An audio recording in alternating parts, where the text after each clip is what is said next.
국민대입니다. 바로 넘어가서 보도록 할게요. 엄청 많이 뽑네요. 과들도 되게 많죠.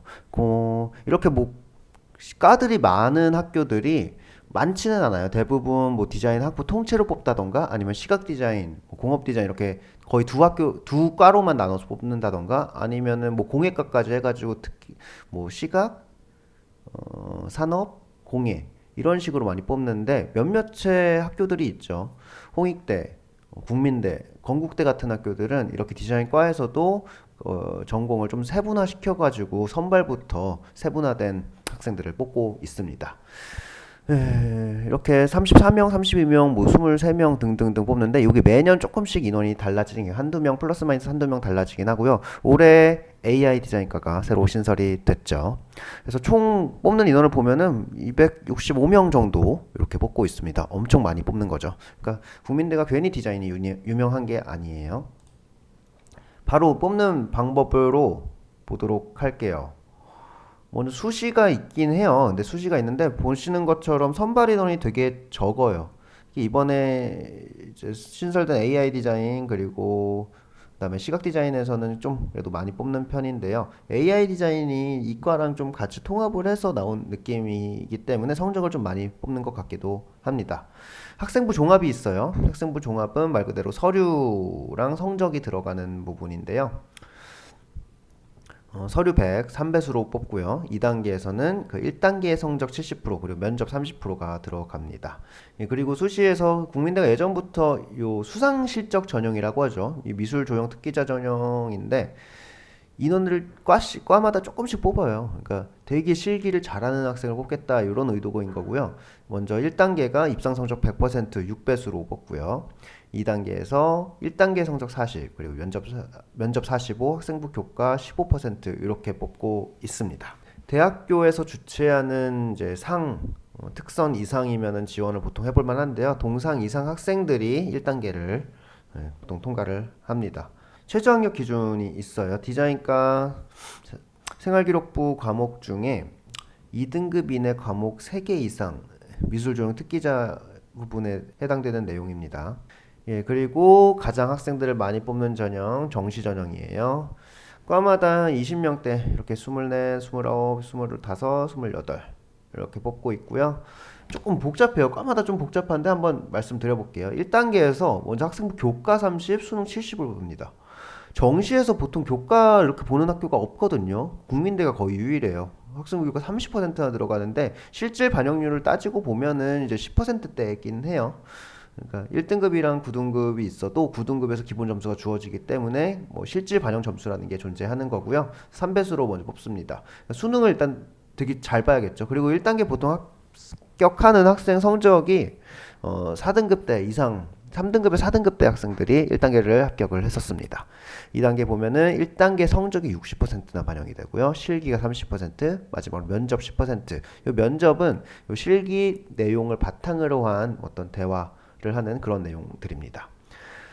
요 4개의 과가 이런 식으로 뽑는데 금속이랑 도자과도 내용은 같아요. 근데 요 배수만 좀 달라가지고 1단계가 얘네는 3배수인데 얘네는 5배수 좀 더 많이 뽑죠. 나머지 2단계는 내용이 같습니다. 그리고 공업 의상 디자인 같은 경우는 1단계가 금속 공예랑 이제 비슷하게 같게 가고요. 2단계가 1단계 성적이 60, 실기 40으로 얘네는 면접이 없어요. 그러니까 실기 비중이 좀 더 높네요. 그리고 신설된 AI 디자인 1단계에서 5배수로 공예과랑 같고요. 2단계 내용이 좀 다른데 1단계 성적이 50%, 실기 30, 면접 20. 면접의 비중을 더 늘린 부분이라고 볼 수가 있겠네요. 좀 복잡했죠. 어쨌든 요약을 해보면요. 되게 세분화된 디자인 전공 선발을 합니다. 그래서 디자인 진로 취업 부분에서 되게 가장 인기가 있고 그만큼 서울대가 더불어가지고 성적 컷이 되게 높고 합격하는 학생들의 성적이 높은 편입니다. 지원 성적을 보면은 가군에서의 최상위권 성적 대학이에요. 1등급, 2등급. 근데 공예과 같은 경우는 3등급 정도까지로 볼 수 있고요. 실기 특징으로는 기초 조형 과목이라는 걸 봐요. 현상, 물질 등 관찰과 이해 능력과 입체 구조, 이해력이 구조 뭐 하는데 문제를 다음 페이지에서 보여드릴게요. 그리고 건식 재료 표현을 하고요. 학교에서 주어지는 볼펜, 파스텔, 크레용 등 이런 재료로만 쓸 수가 있습니다. 물감을 쓰지가 않아요. 기출 보시면요. 이렇게 뽁뽁이, 그다음에 집게, 볼펜 나왔고요.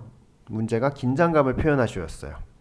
어떻게 보면 그냥 기초 디자인, 그냥 흔히 볼 수 있는 주제어 있는 기초 디자인 이렇게 볼 수가 있는데 건식 재료라는 거, 그리고 국민대는 항상 뭐 이렇게 나오는 건 아니에요. 어떤 해 같은 경우는 입체 능력을 볼 수 있는 뭐 이것들을 가지고 뭐 가재를 디자인을 해봐라, 뭐 호랑이를 디자인해봐라, 새를 디자인해봐라, 이렇게 나올 수도 있는 거고요. 어떤 물체를 뭐 분해한 다음에 그걸로 뭘 만들어 봐라. 입체에 대한 부분들도 되게 빈도수가 높게 나오는 그런 학교이기도 해요. 합격작 보시면은 이렇게 합격을 했습니다. 뭐 기초 디자인이랑 크게 다를 건 없죠. 근데 긴장감이라는 거 보여주기 위해서 그 어떤 상황, 볼펜을 가지고 뽁뽁이를 툭 뚫으려는 상황들을 긴장감 포인트로 잡으려고 했고, 전체적인 화면 구성에서도 빨간색 부분들을 크게 써가지고 힘있게 주제부를 만든 그런 모습을 보일 수 있고요. 표현 보면은 그냥 깔끔하고 단단하게, 선명하게 표현을 했죠. 그리고 영상 시각 AI 의상 자동차 운송의 기출 문제였어요. 문제 유형이 다르진 않았어요. 되게 많은 이렇게 생수병, 집게 등등 얘네들을 주고 이거를 조건에 맞게 창의적으로 구성하시오. 유의사항을 보면은 요 건물 이미지는 바닥 배경으로 하고 물병을 꼭 포함하게 하고 제시물 두 가지를 선택해서 투명 랩 안에 넣고 나머지 하나는 밖으로 배치할 표현 등등 이런 좀 조건들을 좀 까다롭게 줬어요.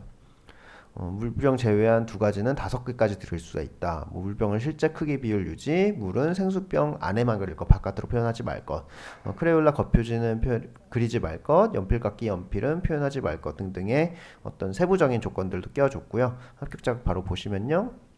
네. 국민대가 기초조형이라는 과목을 만든 첫 해에 비슷한 문제들이 나왔어요. 어떤 물체들 주어지고 그거를 어떤 조건을 준 다음에 배치된 상황을 그려라. 현상과 상황 그리고 조형, 되게 기본적인 기초 디자인의 어떤 평가 부분을 가장 채택하고 있는 그런 유형이라고 볼 수가 있어요. 그런데 이번 해에 이렇게 나왔다고 해가지고 무조건 이렇게만 연습하면 안 된다는 거 알고 계시고, 작년, 재작년 실기대회 등등에 나왔던 문제 유형을 폭넓게 다양하게 연습을 하셔야 됩니다.